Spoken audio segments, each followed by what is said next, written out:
For me, the way I try to just master is seeing how it's like a challenge for me to see how disciplined I can be. See how disciplined I can handle this, because the thing that keeps me going is I look at where I want to be. And it's like, all right, if I want to get this place, I have to cut off this. I love girls, you know what I'm saying? So that's one of my, I'm gonna be real and honest, that's one of my biggest distractions. You know what I'm saying? So I just gotta be honest with myself, like, okay, I need to push away from that and need to dial into the music. And, being with my homies all the time, there's times I done sacrifice summers, coming down here just to see how disciplined I can be away from all of that. You know what I'm saying? And it's hard, you know what I'm saying, especially at 19, you wanna have fun. Like, I wanna run rampant some days, you know what I'm saying, and just live. But I have to remember what I'm doing this for, who I'm doing this for. I got a lot of people depending on me, my family, you know what I'm saying? So it's just like, I can't let up, you know what I'm saying? And I can't let nothing get in the way of where I want to be, because at the end of this, I do want to be one of the greatest to ever do it.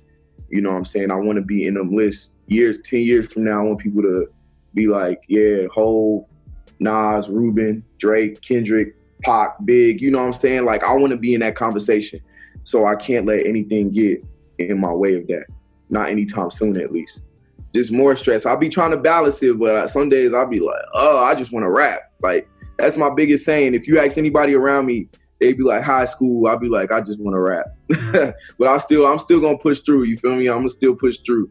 One of my first times, matter of fact, this is a story. So I was working at Chick-fil-A at the time. I was 15.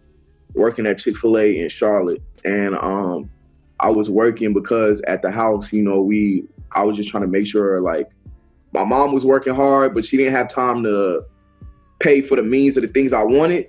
So I was like, all right, if you don't have the means to get the things I want, I'm gonna go out and go get them myself. So, that's why I was working.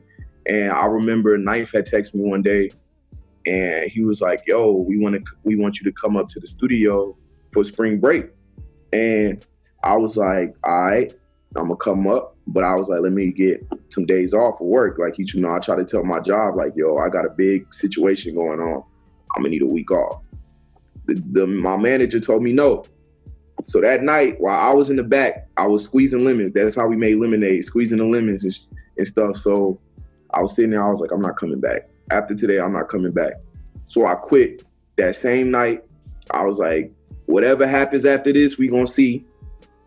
And I went up, and this was around the time Damn came out. Kendrick was putting Damn out. And I remember it was speculation about like Ninth having a joint on there. And I remember I asked somebody at the stew, and they were like, nah, he don't got nothing on there. Cause you got to keep that stuff secreted. So I'm like, all right, whatever. So anyways, Ninth comes to the studio later that day, and he just was like, yo, I got to play you something. He didn't even tell me what it was. And he played me the Duckworth joint.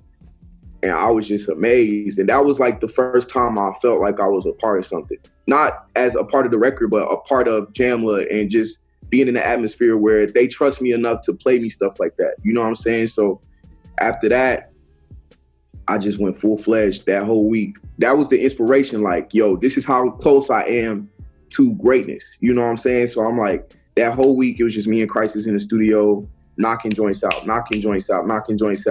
Walk This Way was a freestyle. That was my first time ever freestyle. And Waves in the Water is when it really clicked for me. Like how I harmonize and stuff like that. That was the first song where it clicked for me, what my sound was and where I wanted to take it. So Supernova really transformed into Myers Park. That was the original idea with me and Ninth. When I first met Ninth, I told him that was one of the projects names that I wanted to do, Supernova. And then Supernova just turned into Myers Park. And you know what I'm saying? We have a whole bunch of songs that didn't make it. I have a song called Supernova that didn't make it, but that's crazy. I always think about that album all the time. I'm like, man, what am I gonna do with that name? But I'm past that now. I got better titles in my top of my head.